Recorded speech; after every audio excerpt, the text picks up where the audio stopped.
Oh, it started already. That's what happens when you press start. Oh, okay. Hello, so today we're going to be doing a punching tutorial. I've got my partner alongside once again, of course. So we're going to go over the proper technique. We're going to also go over the different applications of how to throw a punch, as well as different variations of how to throw a punch as well.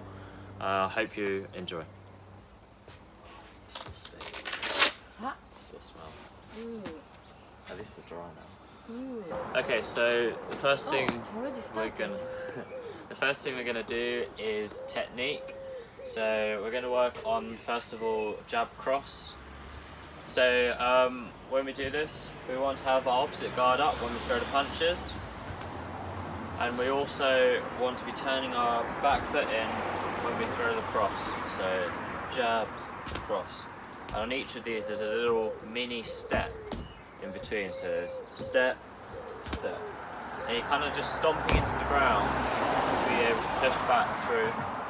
So it's step, step, step, step, making sure the back foot turns in. On the upper body, we want to make sure our opposite shoulder pulls back so that we can extend further. So if I'm here, I don't pull my shoulder back, I can only get about this far. But if I pull my shoulder back, I get even further.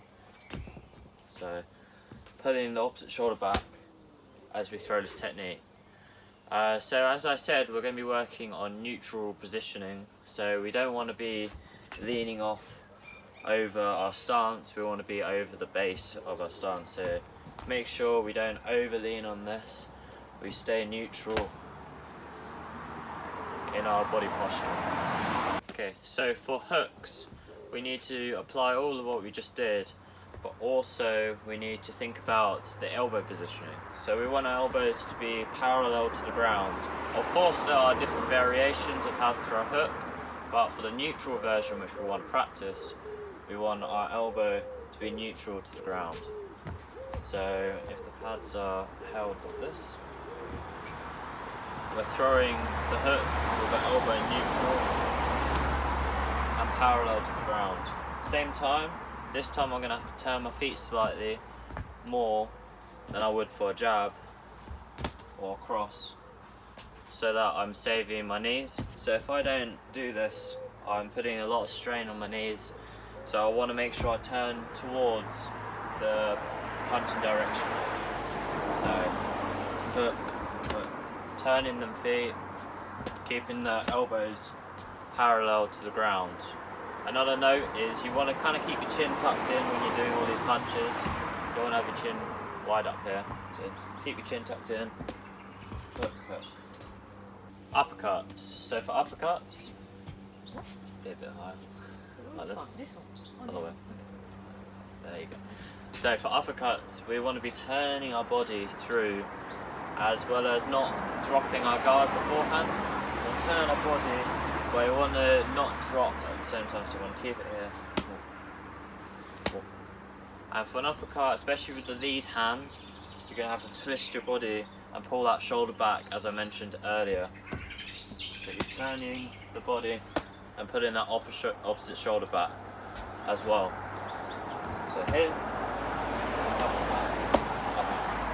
turning the body, putting the shoulder back. Okay, so for body shots, get stance, we want to lower our level. The most important thing is to lower level.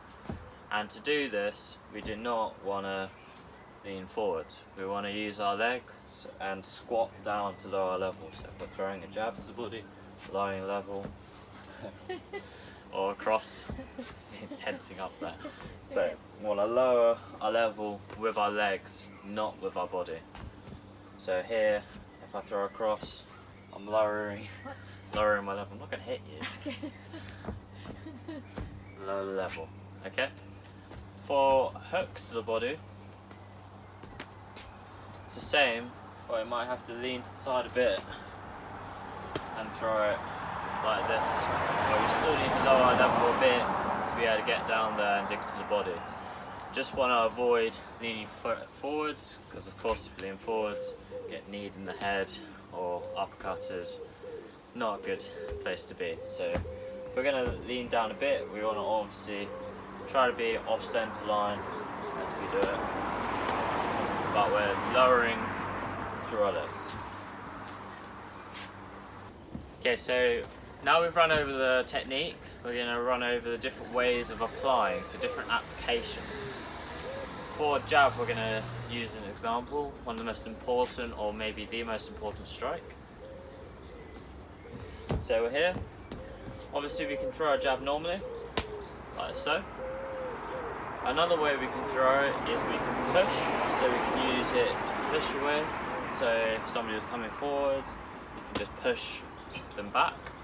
Another way of doing this is displacement. So this time you're throwing a jab normally, but at the end you're going to leave it out slightly longer. So you're throwing a jab normally, but you leave it out slightly longer, so you're displacing them back.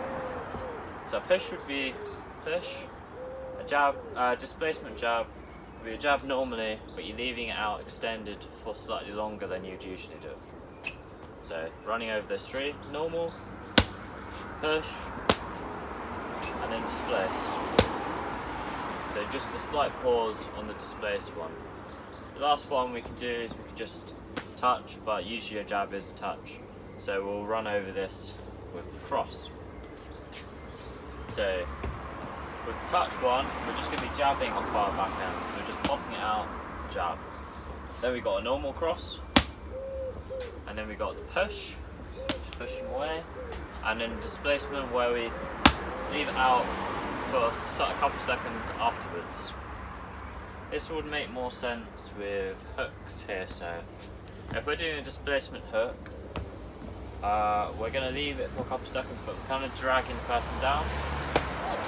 And notice the way that your partner will lean to that side. So when you do a displacement hook, it will cause them to lean over a bit. Don't anticipate. Okay. And the advantage of doing a displacement hook is if they lean down further that way, I can set it for the head kick, so I can displace that, and then I can throw a kick right afterwards. And it could be the same the other way, throw a displacement hook, and I can throw the kick, because they've leaned off to that side, so you're setting them up for the next shot. We can also change the variety, so a different variety of how to throw the strike. So for a jab, once again, we throw the jab normally by turning our fist over, like so, but we can also leave the thumb up, like this. So we're not turning this time, so it's normal, and then this thumb straight up in the air. And then the last one, it should go up, almost like an uppercut, but it's extended further, so an extended uppercut. So jab, normally, half jab, and then like a long uppercut. The advantage of this is if your partner had a guard, and let's say that guard's super tight, your glove might not be able to get through, but if you do a half one, it might just about slip through the guard, and the uppercut one might be able to push the head high, so you might go for another strike. So once again, going over that, so there's one which is normal, 2 half jab, 3 long uppercut jab. For hooks, you can change the way you do this as well. You can throw a normal hook, just throw the hook high and round, and you can throw the hook slightly up as well. So you've got the normal, down, up. And like I said about the neutral position is parallel to the ground. But when we change it up, obviously the elbow position changes. However, we want to practice the neutral position so we have the capability of throwing the others more easily. So here, normal, down, and then up. And the advantage of this is if the guard was tight, if I was trying to get them down, set up another shot, or if I was trying to get through the guard, or if I was just trying to throw a normal hook in as well. So that's all we're going to run over for today on different punching techniques. To practice this, it's ideal to have a partner Also, if you've got a punching bag, that's also very good. If you're like me and don't have a punching bag right now, you can also hit an object lightly, of course. You don't want to hurt yourself. Another way is you can just practice these techniques in the air while shadowboxing as well. Anyway, other than that, thank you for watching, and I hope to see you soon.